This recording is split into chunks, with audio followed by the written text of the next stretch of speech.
No one tonight, just you and me and the quiet. Good. Some stories don't want an audience, they want a confidant. So I'll pour two. This one's, yes, one for me, because this is one of mine, a song mostly. I've been carrying it a long time. Tell me something first. Have you ever caught yourself humming a melody you don't remember learning? Something small sitting in the back of your mind like a splinter, patient, persistent, surfacing on the bus, in the shower, over the stove. Most people have. Most of the time it's nothing. Let me tell you about a young woman who thought the same. She babysat for a family in one of those pretty suburbs north of the city. Sidewalks, yard signs, houses built from the same catalog.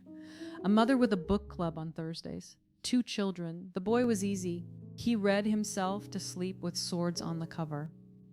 The girl was 3. Her name was Margot. And Margot needed the song. The mother taught it to her quickly the first Thursday while the child was in the bath. It wasn't a song the young woman recognized. Not Twinkle Twinkle. Not anything from the usual rotation. It was simpler, slower. A melody that ended each phrase a half step lower than you'd expect. Like a staircase that goes down further than you think. If the words were short, they went like this. Little one, close your eyes. The dark is warm. The dark is wise. Sleep until the counting's done. Then you'll wake as someone. That's an unusual lullaby, the young woman said. Where's it from? And the mother shrugged. Margot started singing it a few months ago. We thought she learned it at daycare, but her teacher didn't recognize it. She just knew it one day. Now she won't sleep without it. 3 times, exactly. That was the rule. Sing it 3 times and she'd be out like a light. And the child would let you know if you stopped early. The young woman tried that first night, sang it twice, reached for the blanket. And little Margot opened her eyes and said very clearly, again, not fussy, not demanding. The instruction of someone who knows the procedure. By October, the young woman had the routine down, and the song had sunk into her the way it does. She caught herself humming it everywhere, and each time through she noticed something new. A note that bent, a rhythm that felt like breathing. She didn't think about the words. Lullabies are strange by nature. Babies fall out of treetops and no one questions it. You'll wake as someone was odd, but children's songs are full of odd things. Then Margot started doing something new. After the 3rd repetition, as she drifted off, the child would whisper. Not words, sounds, a low tonal murmur that followed the melody but extended it, as if the song had more verses, and Margot knew them, and she carried on alone after the young woman stopped. A few seconds in October, by November, a full minute. Sustained notes controlled, pitched at frequencies a 3-year-old's throat should not be able to hold. The mother only smiled. She does that with us too. She's composing.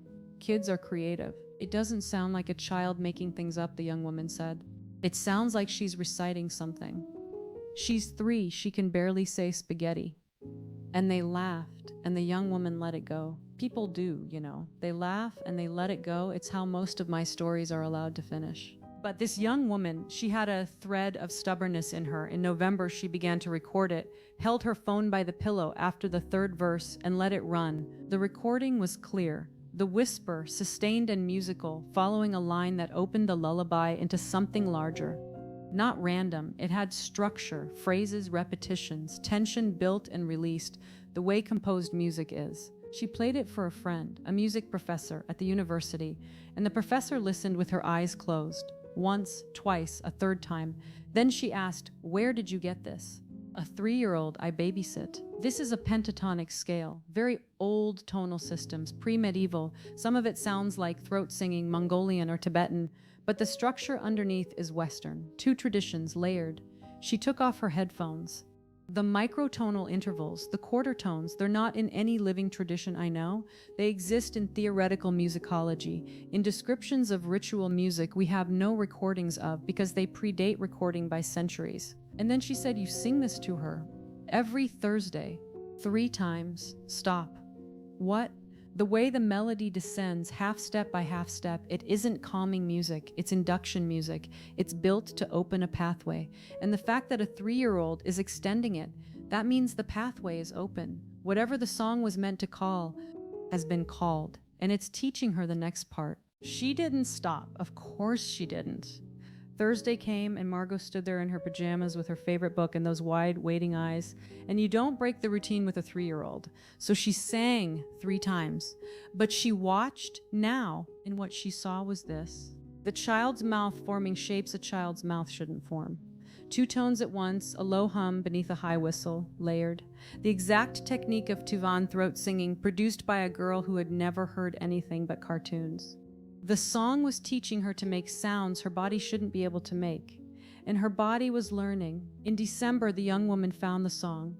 Not online, she'd searched 100 ways, it wasn't there. She found it in a book, a used shop that smells of dust and binding glue.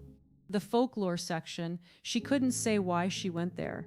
A cloth-bound volume from 1937, Songs of the Threshold, collected ritual music of the North Atlantic, 800 to 1200, page 142, a song from a faraway's oral tradition, the 10th century.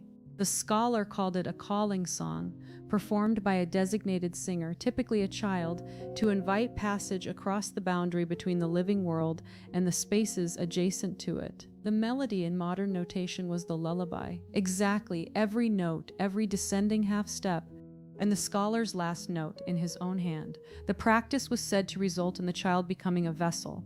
The child would develop normally in all respects, but the informants insisted that once the full song was completed, the person inside the child was no longer the child. Then you'll wake as someone, not someone new, not a metaphor for growing up, as someone, something specific, something that had been waiting to be called and needed only a song and a voice and a body still new enough to be occupied. She went back that Thursday to tell the mother, to show her the book. She arrived early, 5:45, and it was Margot who met her at the door, already in her pajamas, the little cats on the fabric, the wide, trusting smile. "Song time?" the child said. "Not yet, sweetheart. After books?" And the girl tilted her head, but not the way children do. The young woman told me it went 2 degrees further than a neck should allow, and held a beat too long, like a joint moving in an unfamiliar direction. "I've been practicing," Margot said, and her voice was different. Not deeper, fuller, a resonance behind it that didn't come from her small chest. 2 sounds from one throat.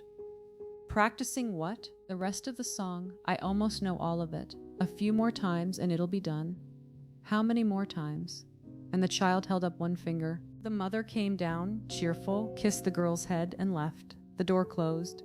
The house went quiet, and Margot took the young woman's hand, small and warm and firm, and led her toward the stairs. Not a toddler's waddle, a walk, directed, purposeful.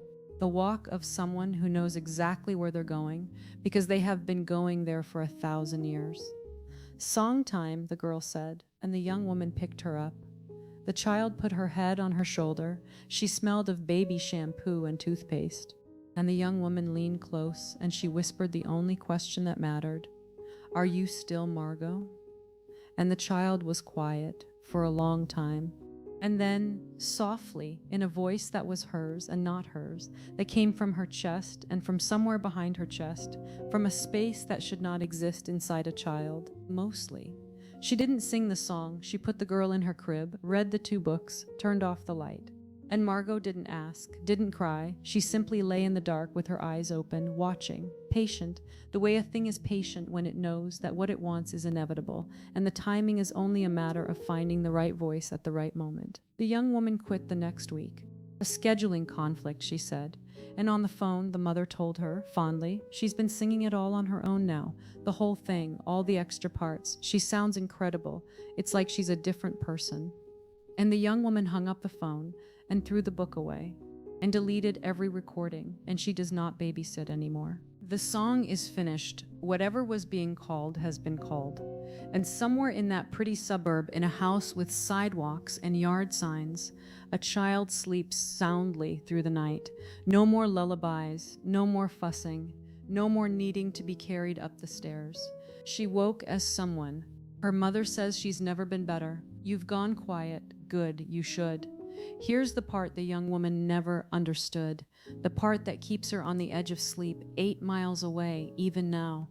She believes she saved that child by refusing to sing the final verse. But the song didn't need her anymore. It had already taught the girl the rest. It always does, in the end. The voice is only ever borrowed, for as long as it takes. And a song like that doesn't stay in one house. It travels, splinter to splinter, hummed on a bus, in a shower, over a stove, learned by someone who doesn't remember learning it. That little melody you couldn't place earlier, the one in the back of your mind, no, don't hum it for me. Wiser not to. Not here, not tonight, not where I might hear which one it is. Finish your drink. And when you're on the edge of sleep, if something begins to descend behind your eyes, half step by half step, lower than sound should go, don't follow it down. Don't sing the part you don't know yet. I'll be here. I always am. I've heard that song before, you understand. A very long time ago. I'd know it anywhere.